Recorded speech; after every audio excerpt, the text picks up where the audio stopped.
UFC's back in Salt Lake City for the first time since UFC 291. Not the best main card, but definitely a good card overall. As always, plenty of money to be made. Let's get into it. First fight of the night, we got Roman Dolidze taking on Kevin Holland. Dolidze is 13-3. That is 7-3 overall in the UFC, 6-3 at middleweight, 1-0 at light heavyweight. Holland is 26-11 with one no contest. That is 4-3 at welterweight, 9-4 with one no contest at middleweight. He also lost that 180-pound catchweight fight against Hamzat Chimaev. Overall, 13-8 with one no contest in the UFC. Dolidze has won 5 of his last 7, but he has lost 2 of his last 3. Holland won 3 of his last 5, but he's also lost 2 of his last 3. Dolidze, 36 years old. Holland, 31 years old. I'm taking the over 2.5 rounds here. It's minus 160. I'm going to parlay it. I'll get to that later. But Dolidze's hit it in 3 straight fights. 6 of his 10 UFC fights have hit it. Holland's hit it in 4 of his last 6, and 11 of his 22 UFC fights have hit it. So a little risky, but I like it overall. If you guys are looking for anything else to take, how about Dolidze as a dog here? Plus 150. With the exception of his short notice UFC debut, he's only lost the top 5 middleweights. Holland, on the other hand, is 1-3 against top 15 middleweights right now. Dolidze, he's a big middleweight too, used to fight as high as heavyweight.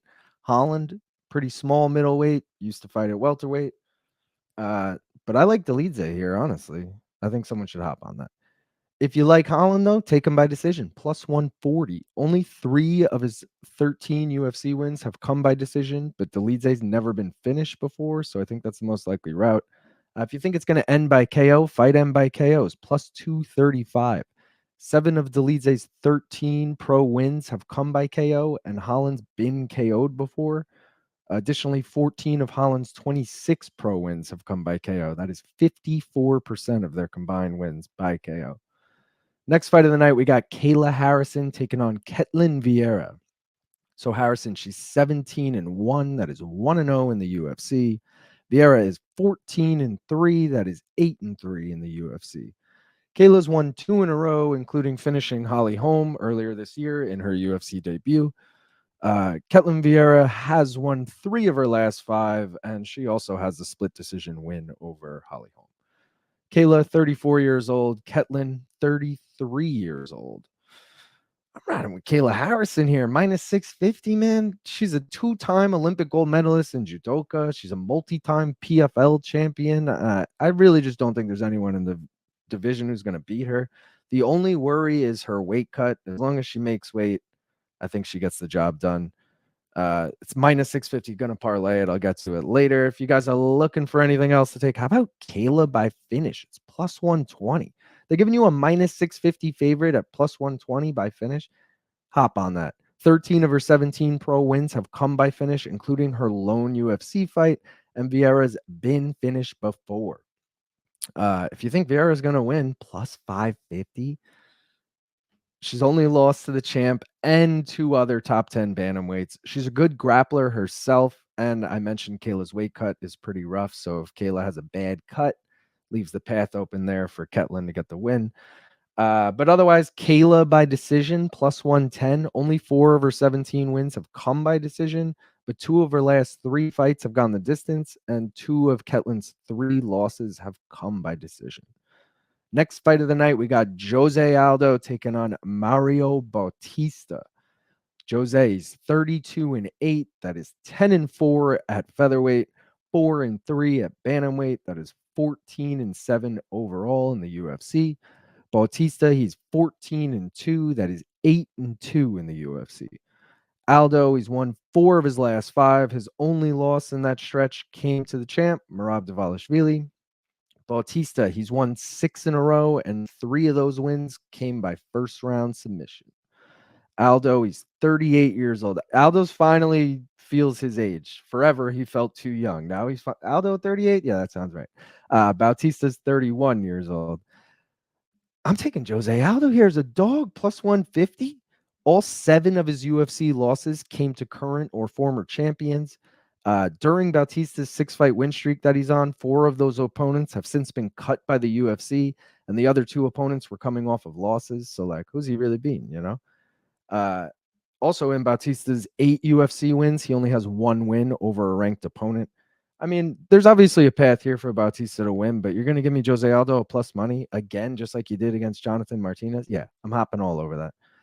You guys are looking for anything else to take? How about Jose by decision? Plus 175. It adds a little extra on there.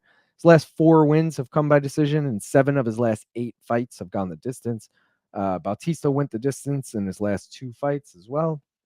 How about Bautista by decision? If you like the favorite here, it's plus 125.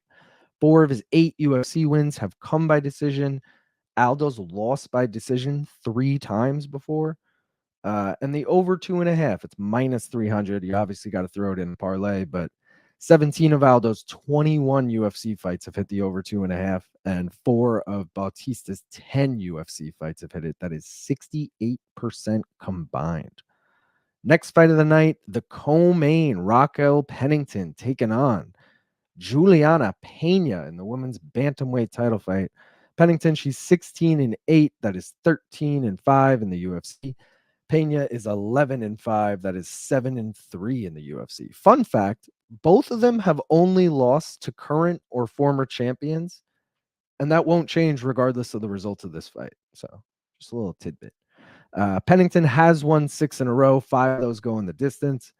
Peña has won 3 of her last 5, but has not fought in over 2 years. Pennington, she's 36 years old. Peña is 35 years old.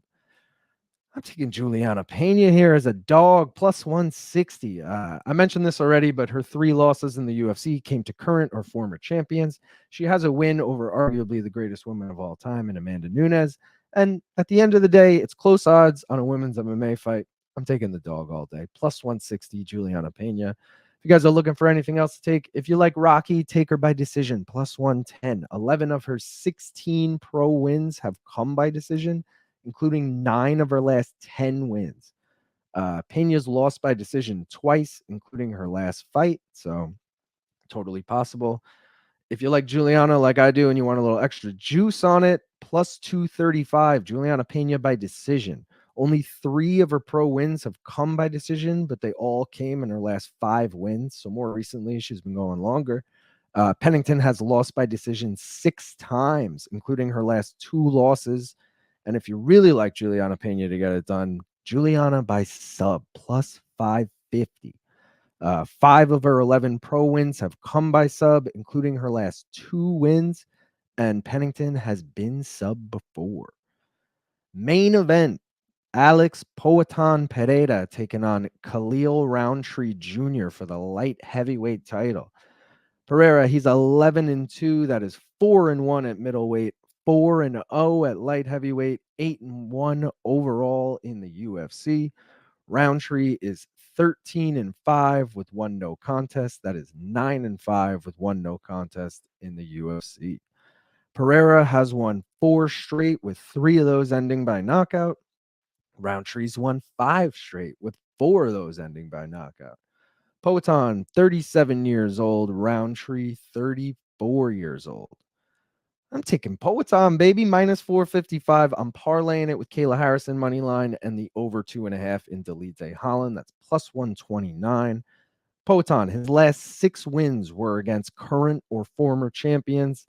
Khalil has only 1 win against a ranked opponent, and on his current 5-fight win streak, 3 of those opponents have since been cut by the UFC. It's Poatan's time, baby. I think he gets it done. He should get it done. It'll be a huge upset if he doesn't. So you guys are looking for anything else to take? How about the over 1.5 rounds? It's minus 135, so you'd have to parlay it. Both of them have hit it in 4 of their last 6 fights. I will say, though, I did take this in the last 2 Poatan fights, and it did not hit either time, so be careful with that one. If you think Rountree's going to get it done, he's sitting at plus 390 right now. He's looked really good on this 5-fight win streak he's on. It's light heavyweight. Anyone could get knocked out. Poatan's been knocked out before.